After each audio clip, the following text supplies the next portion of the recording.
बिस्मिल्लाहिर्रहमानिर्रहीम अस्सलामु अलैकुम रहमतुल्लाह। अरब ममालिक ने मोदी को ख़बरदार कर दिया है। अरब ममालिक ने अब मोदी को जो ख़बरदार किया है उसमें सऊदी अरब शामिल है, यूएई शामिल है, कुवैत है, क़तर है और इन तमाम ममालिक ने मोदी को बड़ी क्लियर वार्निंग दी है।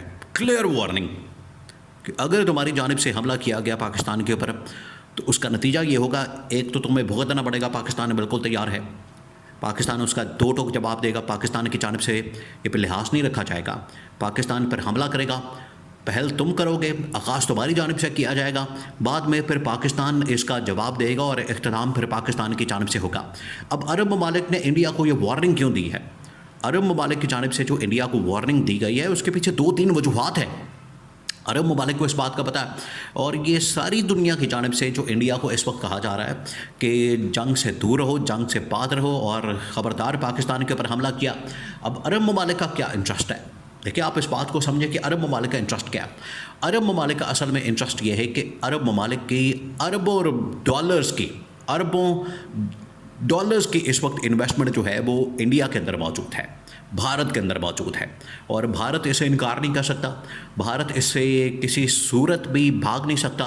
और इंडिया जो है बुरी तरह से अब इस ट्रैप के अंदर फंस गया कि एक तरफ तो अवाम को उसने हाइप क्रिएट की, अवाम को इश्तियाल दिलाया, अवाम को इस हवाले से मुश्तइल किया, पूरी मीडिया के अंदर उसने प्रोपेगेंडा किया कि मैं पाकिस्तान पर हमला करने वाला हूँ। अवाम की जानिब से अब प्रेशर मौजूद है, इधर इन इन्वेस्टर्स की जानिब से जो इंडिया के अंदर इतनी सरमायाकारी करते हैं, इंडिया के अंदर इतने अरबों डॉलर्स लगाते हैं, उन्होंने कहा है कि अगर तुमने पाकिस्तान के ऊपर हमला किया तो हम सारी अपनी इन्वेस्टमेंट निकाल लेंगे, अपनी सारी सरमायाकारी निकाल लेंगे, सारा पैसा हम इंडिया से निकाल लेंगे और ये पैसा निकाल के तो हम किसी और जगह ले जाएंगे। क्योंकि अगर तुम लोगों ने जंगें करनी हैं, अगर तुम लोगों ने लड़ाइयाँ करनी हैं, अगर तुम लोगों ने इस तरह के ऑपरेशन, जाली ऑपरेशन करके एक दूसरे के ख़िलाफ़ इल्ज़ामात, देखें ये जब से जंगी माहौल बना है तो इस तरह से ये एक न्यूक्लियर फ्लैश पॉइंट बन गया।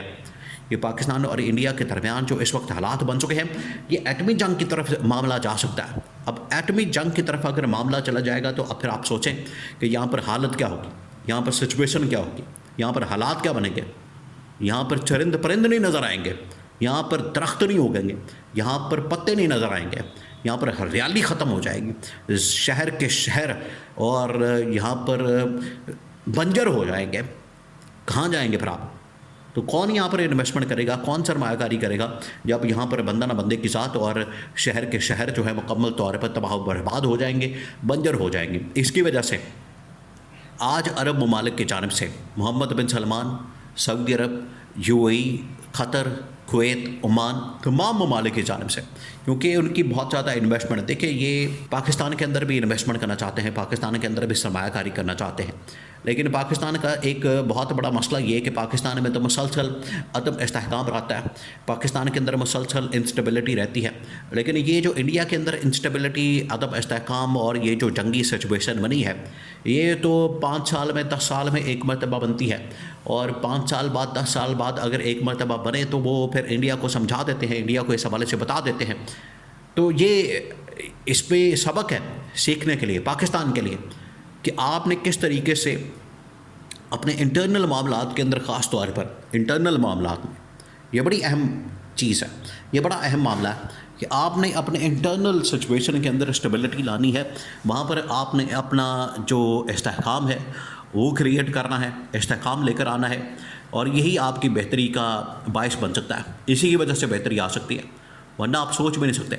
अब ये जो पाकिस्तान इंडिया इस वक्त आमने सामने आ चुके हैं, इंडिया की जानिब से तो बार बार धमकियाँ दी जा रही थी, इंडिया तो बार बार बता रहा था, इंडिया तो सुबह उठता है पाकिस्तान के ऊपर हमले की बात करता है, शाम उठता है तो पाकिस्तान के ऊपर हमले की बात करता है, रात सोने से पहले तो पाकिस्तान के ऊपर हमले की बात करता है। फिर पाकिस्तान जब बाहर निकला, पाकिस्तान की जानिब से DGISPR ने और बाकी लोगों ने जब प्रेस कॉन्फ्रेंस करके तो इसका जवाब देना शुरू किया तो इंडिया जो है भाग गया, इंडिया दौड़ गया, इंडिया जो है फ़रार हो गया। इंडिया को पता लग गया, मोदी को पता लग गया कि इंडिया को किस किस्म का रिस्पॉन्स मिलेगा और उसके लिए पाकिस्तान की फ़ौज कैसे तैयार बैठी हुई है। और ये ना सिर्फ रिस्पॉन्स मिलेगा मैदान के अंदर फ़ौज की जानिब से, एयरफोर्स की जानिब से, नेवी की जानिब से, तीनों जो फोर्सेस हैं, क्योंकि इंडिया तो ये बता रहा है कि हमने अपनी नेवी को भी एक्टिव कर दिया, वो समंदरों के अंदर एक्टिव हो गई है। इधर से एयरफोर्स को तैयार कर दिया, एयरफोर्स जो है मुकम्मल तौर पर एक्टिव हो गई है, एयरफोर्स इस वक्त मैदान में आ गई है। और तीसरी जानिब ये जो आर्मी है ये भी एक्टिव है। तो पाकिस्तान फिर पीछे नहीं रहा। पाकिस्तान ने कहा कि ठीक है, आपने तीनों फोर्सेस को तैयार कर दिया तो सौ बिस्मिल्लाह आ जाओ, फिर हम भी तैयार बैठे हुए हैं। अब ये फिर इंडिया की जानिब से, इंडिया को जब जवाब मिला है पाकिस्तान की जानिब से, तब इंडिया जो है वो ऊपर बाज आया, थोड़ा ठंडा पड़ा। फिर उधर इंटरनेशनल लेवल के ऊपर अरब ममालिक ने मोदी के ऊपर बड़ा शदीद दबाव डाला। उसने कहा कि ये तुम इतनी बड़ी जंग शुरू करने वाले हो, यहाँ पर एटमी जंग, न्यूक्लियर जंग शुरू हो जाए तो सारा खित्ता उसके लपेट के अंदर आ जाएगा। सारे खित्ते से मुराद ये कि पूरा का पूरा ये खित्ता, जिसके सब कॉन्टिनेंट तकरीबन को 1.5-2 अरब की आबादी है, 1.5-2 अरब लोगों की आबादी है। यहाँ से आप अंदाज़ा करें कि कितने लोगों का यहाँ पर नुकसान हो सकता है, कितना नुकसान हो सकता है। ये कोई चंद 100 का मामला नहीं है या 2-4 लोगों की बात नहीं है, ये 2 अरब लोगों का एक खित्ता बन चुका है। तो ये उसको रियलाइज़ करवाया गया, इसको एहसास करवाया गया। मोदी को वैसे तो दिमाग उसका ख़राब ही है, मोदी को इतनी अक्लमत नहीं है।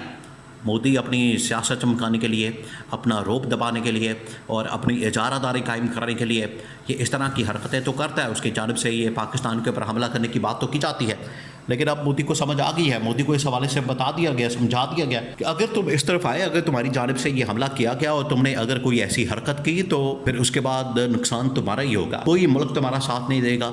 ऊपर से हम अपनी इन्वेस्टमेंट सारी की सारी निकाल के यहाँ से ले जाएंगे, उठा के ले जाएंगे, फिर हम किसी सूरत भी तुम्हारे साथ नहीं होंगे, ये बता दिया गया।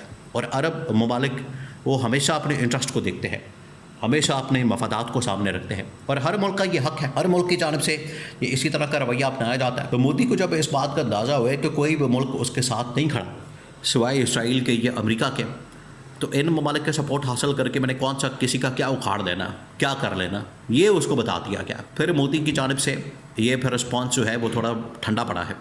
पाकिस्तान की प्रेस कॉन्फ्रेंस, अरब ममालिक का उसको वार्निंग देना, उसको बताना। और इतनी बड़ी इकॉनमी, ज़ाहिरी बात है जब उसकी इतनी बड़ी इकॉनमी, देखिए ये कंपैरिजन पाकिस्तान की जो इकॉनमी है तकरीबन को 300-400 अरब डॉलर्स की है, लेकिन जो इंडिया की इकॉनमी है 2000 अरब डॉलर्स की है, तो नुकसान तो उसको होगा, मारा तो वो जाएगा। इसी वजह से तो ये मीम बनाई पाकिस्तान के अंदर। शहबाज शरीफ ने कहा कि अगर इंडिया ने हमला किया तो हम उसका वो हाल करेंगे जो हमने अपने मुल्क का किया, तो वो तो तबाही और बर्बादी फेर देंगे। तो ये फिर उसको समझाया गया, ये फिर उसको बताया गया, जिसकी वजह से इंडिया जो है वो सॉरी करके अब पीछे भाग रहा है और अब पतली गली से फरार हो गया है।